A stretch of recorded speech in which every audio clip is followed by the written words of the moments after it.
Very good morning to all my dear friends. I welcome you once again in part 9 of Knowledge Series and Model GST Law. In part 8, we have discussed about the place of supply of goods, and now it's the time to discuss the place of supply of services, which is covered under section 6 of the IGST Act under the Model GST Law. Now, my dear friends, it is very important to note that place of supply of services is going to be very important and crucial aspect so far as GST is concerned. Why I am saying so? I am saying so because unless and until the place of supply of service is determined rightly, there are huge chances that the tax collection may not be by the appropriate authority. Say for example,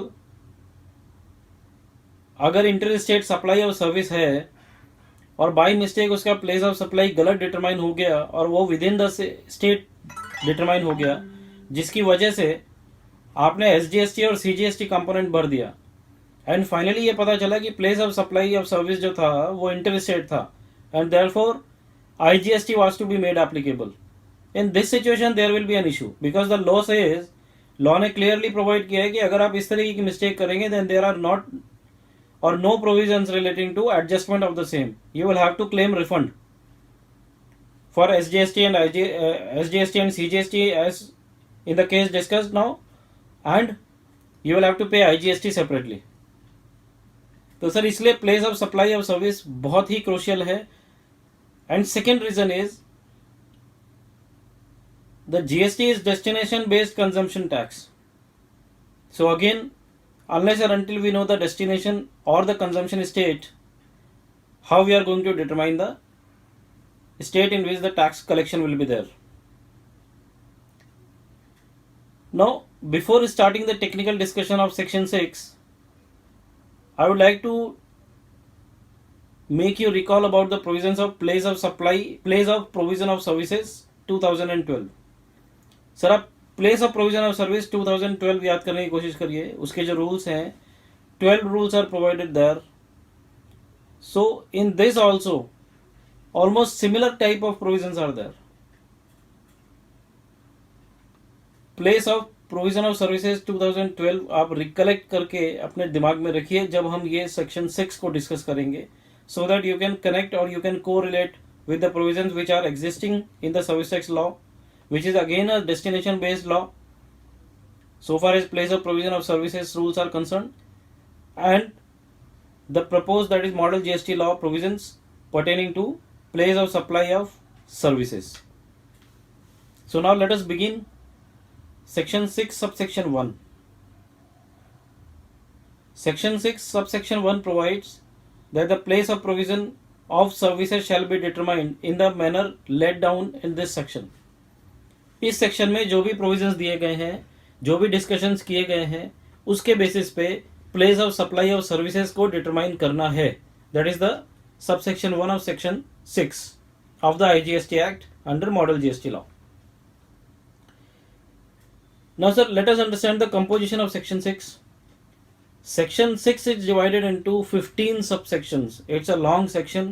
15 subsections are there, and I am sure that we will not be able to complete entire 15 subsections in this part, otherwise it will be very lengthy part.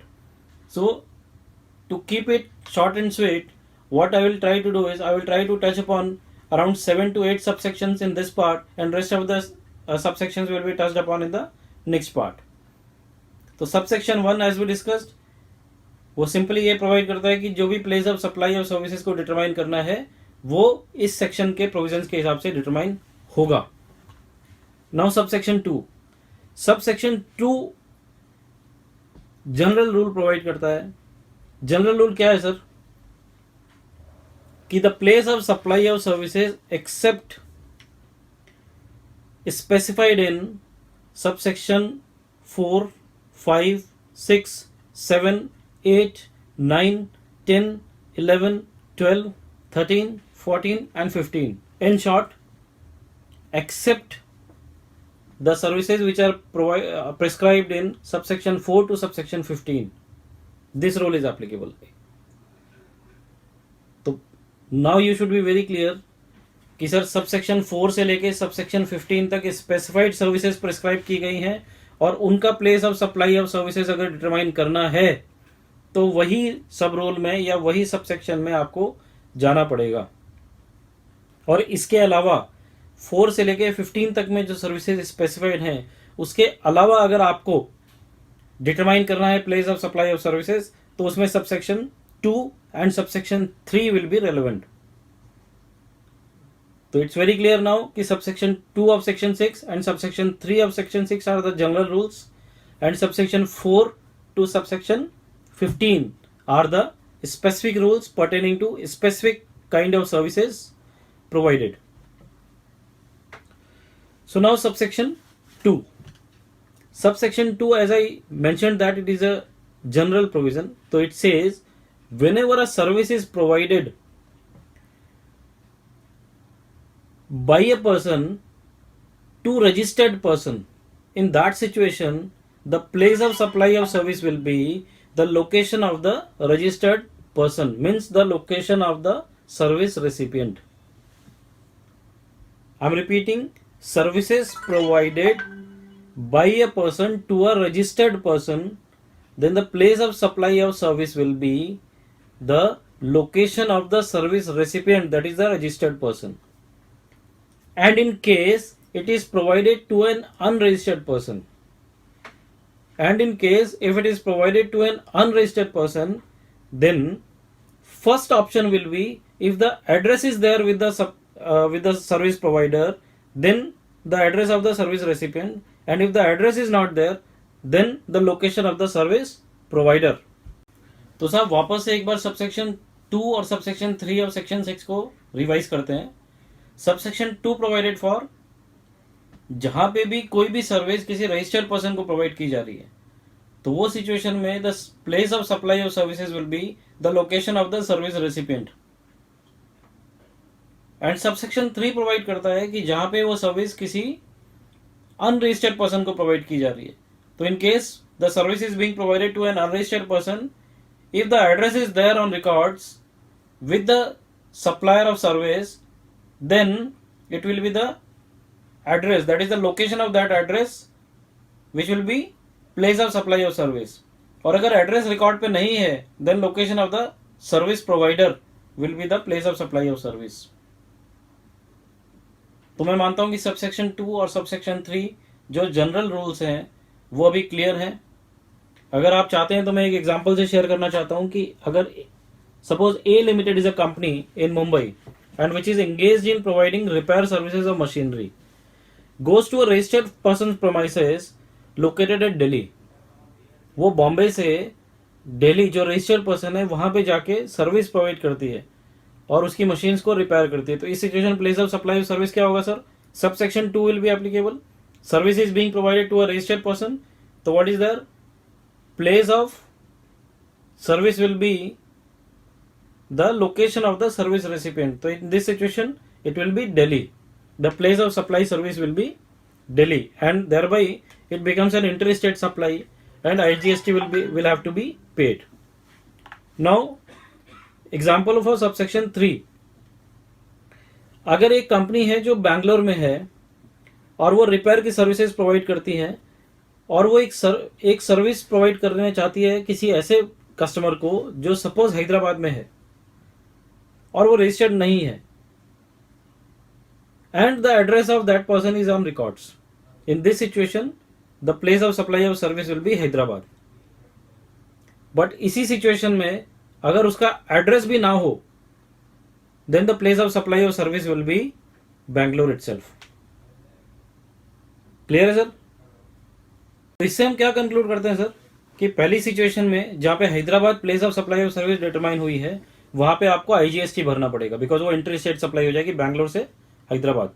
और दूसरी situation में जहां पे location of service provider he place of supply of service है वहां पे वो inter state deal होगी और एसजीएसटी और सीजीएसटी आपको भरना पड़ेगा। So this was subsection 2 and subsection 3 which is the general rule, I would say general sections of determination of place of supply of services under the GST law. Now subsection 4. As we discussed earlier, from subsection 4 to subsection 15, there are specified services and for those specified service how the place of supply of service is to be determined are mentioned therein. सबसे पहला है subsection 4. Subsection 4 is relating to immovable property. तो सब immovable property में logically क्या होना चाहिए? तो to my understanding, without going into the details of subsection 4, which is further divided into many subclauses, which is A, B, C and D, the location of the immovable property is very important. And my understanding says, without reading these provisions, that the location of the immovable property shall be regarded as the place of supply of services. Fair way, sir? It's my duty to touch upon all the 4 aspects, that is clause A, clause B, clause C, clause D of subsection 4 of section 6 before going forward. So let us touch upon that and discuss in brief. So subclause A of subsection 4 provides that the place of supply of service in relation to an immovable property, including services provided by architects, interior decorators, surveyors, engineers and other related experts or estate agents, any services provided by way of grant of right to use of immovable property or for carrying out or coordination of construction work. तो साहब क्या क्या चीजें आ गई इसमें? Immovable property की situation में किसी भी एक्सपर्ट, चाहे वो आर्किटेक्ट हो, चाहे वो इंटीरियर डेकोरेटर हो, सर्वेयर हो, इंजीनियर हो या एजेंट हो या एक्सपर्ट हो किसी भी दूसरी चीज का, तो ये सभी सिचुएशंस पे क्लॉज ए एप्लीकेबल होता है. या फिर इमूवेबल प्रॉपर्टी का राइट टू यूज आप दे रहे हैं किसी को, या फिर उस पर कंस्ट्रक्शन या उसका कोऑर्डिनेशन करने के लिए आप दे रहे हैं. इन सिचुएशंस में अगर जो रेसिपिएंट ऑफ सर्विस है, जो सर्विस मिल रही है जिसको, अगर वो रजिस्टर्ड पर्सन है या अदर देन रजिस्टर्ड पर्सन है, दोनों ही सिचुएशंस में place of supply of service will be the location at which the immovable property. इसमें सर बोट और वेसल को भी इंक्लूड किया है. The location of the immovable property और the location of the boat or the location of the vessel where it is located will be the place of supply of service. Sir इसमें एक और terminology use की है, where it is located और where it is intended to be located. तो साहब sub clause A अब subsection 4 बहुत सिंपल है सर. आर्किटेक्ट की सिचुएशंस में जो इमूवेबल प्रॉपर्टी की सर्विसेज आपको दे रहे हैं, या डेकोरेटर्स, इंटीरियर डेकोरेटर्स या स्टेट एजेंट्स या एक्सपर्ट्स, या फिर अगर आपने उसको राइट टू यूज दे दिया है किसी को, या फिर आप कंस्ट्रक्शन कैरी आउट करने का या कोऑर्डिनेट करने का किसी को पावर दे रहे हैं, इन सभी सिचुएशंस में अगर सर्विस रेसिपिएंट रजिस्टर्ड हो या अनरजिस्टर्ड हो, लोकेशन ऑफ इमूवेबल प्रॉपर्टी और द बोट और the vessel will be the place of supply of services, and in case of intention, then even where it is intended to be located will be the place of supply of service. एक example अगर लेते हैं कि suppose कोई carpenter है, वो आपको carpenter की सर्विसेज दे रहा है, तो प्लेस ऑफ सप्लाई क्या रहेगा sir? Carpenter is an expert in his field. हमने क्या बोला कि या तो इंटीरियर डेकोरेटर, आर्किटेक्ट या कोई एक्सपर्ट, या आपने राइट टू यूज दे दिया, या फिर कंस्ट्रक्शन का कैरी आउट करने का राइट दे दिया. तो अगर carpenter is treated to be an expert in his particular field and if he is allotted some work, then what will be the place of supply of service for him? Because service provider is carpenter, service recipient is myself. Suppose I am the service recipient. In this situation the location of the immovable property where he is providing the services will be the place of supply of service, right? तो इसका मतलब ये हुआ कि मेरा जो premise जहाँ पे वो कंस्ट्रक्शन या जहाँ पे वो कारपेंट्री का काम कर रहा है, वो प्रमाइस जो है वो place of supply of service होगी. तो this is a performance based service. यहाँ पे वो परफॉर्मेंस जहाँ दे रहा है, तो जिस जगह पे वो परफॉर्मेंस दे रहा है उस जगह पे उसकी टैक्सेबिलिटी या place of supply of service determine होगी. नाउ सब क्लॉज बी ऑफ सबसेक्शन 4, ये सिंपल बोल रहा है, the place of supply of services in case of immovable property where in the lodging is important. the lodging is involved, like by way of lodging accommodation by a hotel, homestay, club or campsite by whatever name called, and including a houseboat or any other vessel. तो साहब जहाँ पे भी hotel services अगर provide की जा रही है, या आपको होम स्टे दिया जा रहा है, या आपको कोई भी ऐसा अकोमोडेशन दिया जा रहा है जहाँ पे आप रह सकते हैं, या कैंप साइट प्रोवाइड की जा रही है, या किसी भी नाम से उसको आप बुलाइए, हाउस बोट बोलिए या कोई वेसल बोलिए, what ever name you call for, but if it is providing the services of lodging, then sub rule, then subsection 4 clause B will be applicable.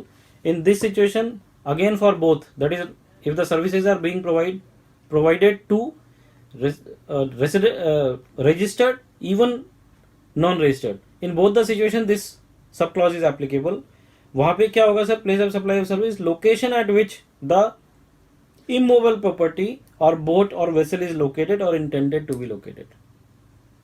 Sir अभी तक आप समझने की कोशिश करें तो हमने क्लॉज ए में क्या समझा, एक्सपर्ट्स की सर्विसेज, क्लॉज बी में क्या समझा, लॉजिंग. दोनों ही situation sir, place of supply of service क्या है, the location of the immovable property और where it is intended to be located. तो जब हमने इनिशियल स्टेज की स्टार्ट किया था सबसेक्शन 4 का discussion, so I said that to my understanding it is always the location of the immovable property. तो subclauses B और subclause A both we have touched upon. Now sub clause C. Subclause C provides where the service is by way of accommodation in any immovable property for organizing any marriage or reception or matters related therewith, official, social, cultural, religious or business function, including services provided in relation to such function at such property. In short, subclause C is applicable to providing the accommodation for the purposes of marriages, for any other similar function, whether that is cultural, that is social, or for any other purpose, including the additional services provided at that particular place. तो वहाँ पे अगर service recipient चाहे वो registered हो या non registered हो, location will be location at which the immovable property और बोट और वेसल इज लोकेटेड और intended to be located. Again same है sir, place of supply of service is same, लेकिन एप्लीकेबिलिटी क्लॉज सी में है accommodation जहाँ पे provide की है, क्लॉज बी में था जहाँ लॉजिंग प्रोवाइड की है, क्लॉज ए में था जहाँ एक्सपर्ट्स अपने कोई सर्विसेज इमूवेबल प्रॉपर्टी से रिलेटेड प्रोवाइड कर रहे हैं. Now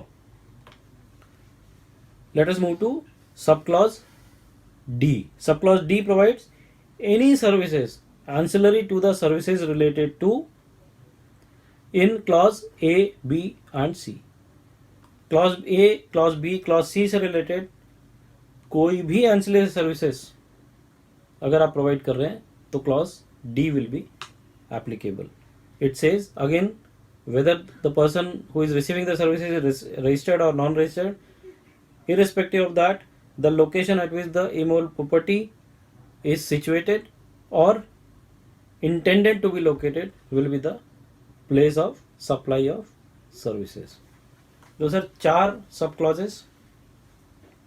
Subclause A, it provides for the involvement of experts or providing the right to use the property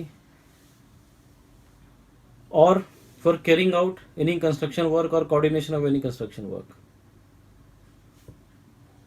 Subclause B, lodging services, किसी भी नाम से आप उसको बोलिए लेकिन लॉजिंग सर्विसेज होनी चाहिए.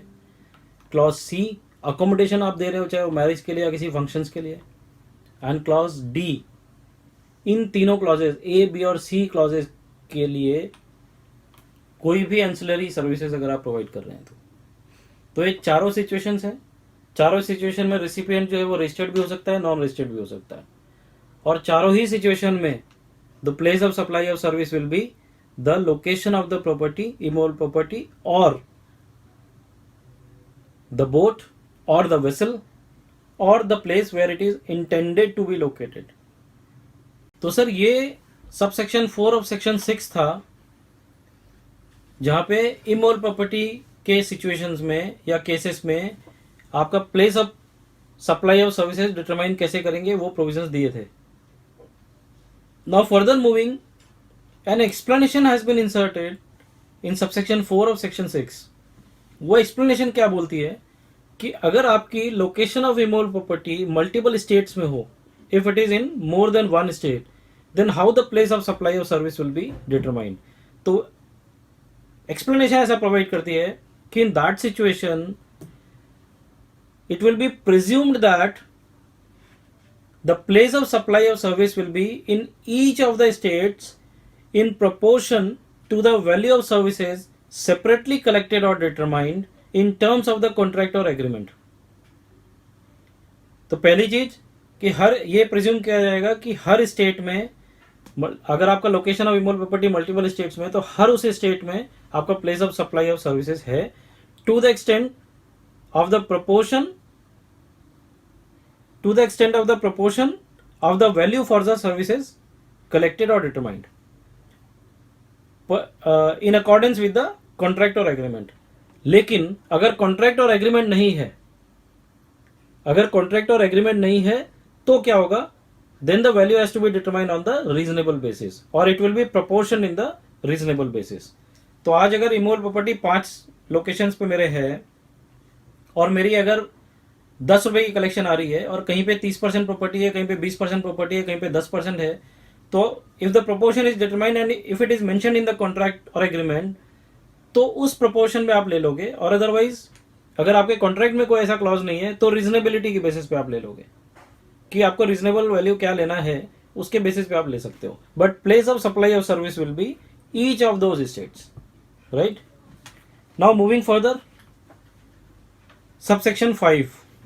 subsection 5 of section 6 deals with restaurant and catering services, personal grooming, fitness, beauty treatment, health services and plastic surgery. तो again I would say subsection 4 के जैसा तो नहीं, बट 4 में जो इमोरल प्रॉपर्टी की बात की थी, यहां पे परफॉर्मेंस बेस्ड सर्विस की बात कर रहे हैं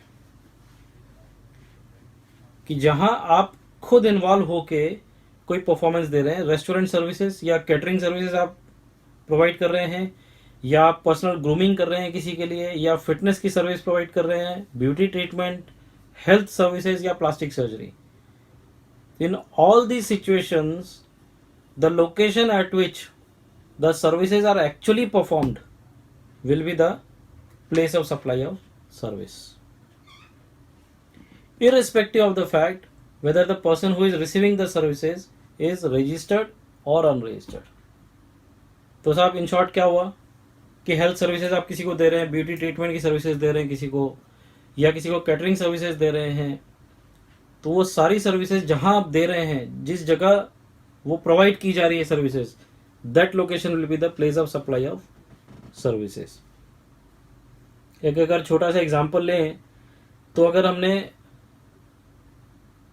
सूरत में ताज गेटवे में खाना खाया तो place of supply will be Surat, and therefore CGST और SGST will be applicable and not IGST because वो with the state, intra state में आएगा.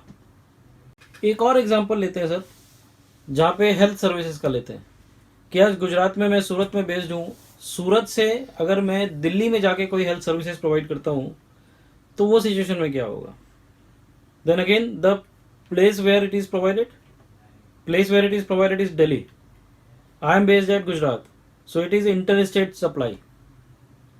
तो इस सिचुएशन में CGST SGST नहीं लगेगा सर, इस सिचुएशन में IGST लगेगा because it will be treated as an inter state supply. तो दिस वाज सबसेक्शन 5 जो परफॉर्मेंस बेस्ड सर्विसेज की बात करता था कि जहाँ पे आप कोई भी ऐसी सर्विसेज प्रोवाइड कर रहे हैं which is pertaining to restaurant, catering, personal grooming, fitness, health services, beauty treatment और plastic surgery. In all these situation the location of the or the location where these services are being provided will be the place of supply of services. Now moving further to subsection 6 of section 6, it provides for the services which are relating to training and performance appraisal services. Training या आप किसी का performance appraisal करते हो, ऐसी कोई services अगर आप प्रोवाइड कर रहे हैं, जैसे बहुत सारी इंडस्ट्रीज या बहुत सारे आजकल सर्विस प्रोवाइडर्स हैं जो आपके ऑर्गेनाइजेशन में आके आपके एम्प्लॉयज़ को ट्रेन करते हैं ऑन डिफरेंट एस्पेक्ट, या फिर उनकी परफॉर्मेंस को अप्रेजल करने के लिए आप आउटसोर्स करते हैं कि भाई हमारी ऑफिस में ये पैरामीटर्स पे क्या क्या परफॉर्मेंस हो रही है और कैसी परफॉर्मेंस हो रही है उसका आप अप्रेजल करिए। तो इंडिपेंडेंट एजेंसी होती है। तो वो सर्विसेज अगर प्रोवाइड की जा रही हैं तो इसमें दो सिचुएशंस हैं। अगर वो सर्विस किसी ऐसे बंदे को प्रोवाइड की जा रही है जो रजिस्टर्ड है, तो लोकेशन ऑफ रजिस्टर्ड पर्सन, और अगर वो ऐसे बंदे को प्रोवाइड की जा रही है जो अनरजिस्टर्ड है, जो रजिस्टर्ड नहीं है, then in that case where the services are actually performed. Now let us take an example. I am based at Surat. I have appointed someone from Delhi who is coming and providing services to me, training services to my employees. वो दिल्ली से यहाँ के दे रहा है and I am registered under GST. So in this situation my location will be the place of supply. तो उसके लिए वो इंटर स्टेट सप्लाई हो जाएगा and it will be IGST. And let us take the second situation कि if I am not registered and the person is coming from Delhi, then in this situation also the place at which the services are being performed. तो training कहाँ दी जा रही है sir? Training तो गुजरात में सूरत में दी जा रही है।